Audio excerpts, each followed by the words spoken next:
Police, RAB, BGB, DGFI, NSI সহ রাষ্ট্রের আইনশৃঙ্খলা ও গোয়েন্দা সংস্থাগুলোর প্রতি নির্বিচার বিষেধাগার থেকে বিরত থাকার আহ্বান জানিয়েছেন সেনাবাহিনীর প্রধান জেনারেল ওয়াকারুজ্জামান। তিনি বলেছেন যে কেউ অপরাধ করলে তার বিচার অবশ্যই হতে হবে, কিন্তু সংস্থাকে আন্ডারমাইন করবেন না। মঙ্গলবার মহাখালীর রাওয়া কনভেনশন হলে পিলখানা হত্যাকাণ্ড স্মরণে বিশেষ অনুষ্ঠানে সেনাপ্রধান এসব কথা বলেছেন। জেনারেল ওয়াকার বলেন যে police, RAB, BGB, DGFI, NSI এসব বাহিনী অতীতে দেশের জন্য অত্যন্ত গুরুত্বপূর্ণ কাজ করেছে, খারাপ কাজের সাথে অসংখ্য ভালো কাজও করেছে।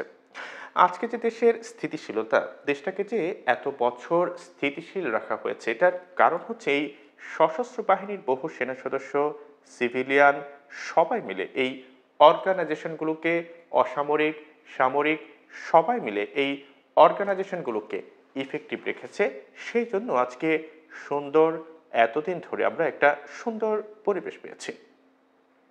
সেনাপ্রধান বলেন, এর মধ্যে যারা কাজ করেছে, যদি অপরাধ করে থাকে সেটা শাস্তি হবে, অবশ্যই শাস্তি হবে, না হলে এই জিনিস আবার ঘটবে। আমরা সেটাকে বন্ধ করতে চাই চিরতরে, কিন্তু তার আগে মনে রাখতে হবে যে আমরা এমনভাবে কাজটা করব এই সমস্ত অর্গানাইজেশন যেন আন্ডারমাইন না হয়।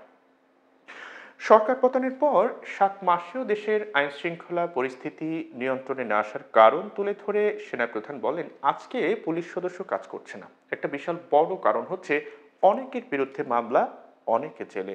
RAB, BGB, DGSI, DGFI, NSI panicked, বিভিন্ন দোষারোপ, গুম, খুন ইত্যাদি তদন্ত চলছে। অবশ্যই তদন্ত হবে, দোষীদের বিচারের আওতায় আনতে হবে, এমনভাবে কাজটা করতে হবে যেন এই অর্গানাইজেশনগুলো আন্ডারমাইন না হয়।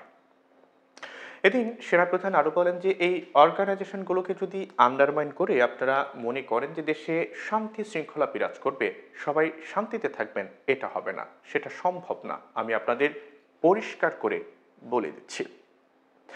আইনশৃঙ্খলা রক্ষার দায়িত্ব শুধু সেনাবাহিনী নয়, সে কথা মনে করিয়ে দিয়ে সেনাপ্রধান বলেন, এই দেশের শান্তি শৃঙ্খলা রক্ষার দায়িত্ব খালি সেনাবাহিনীর না। 2 লক্ষ পুলিশ আছে, বিজিবি আছে, র্যাব আছে, আনসার ভিডিপি আছে, আমার আছে হচ্ছে 30,000 সৈন্য। এই 30,000 সৈন্য দিয়ে আমি কিভাবে এটা পূরণ করব?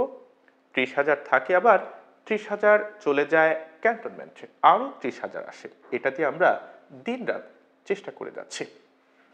সেনাপ্রধান বলেন, এখানে যে সমস্ত উচ্ছৃঙ্খল কাজ হয়েছে সেটা আমাদের নিজস্ব তৈরি, এটা আমাদের নিজস্ব ম্যানুফ্যাকচার, আমরা এগুলো তৈরি করেছি।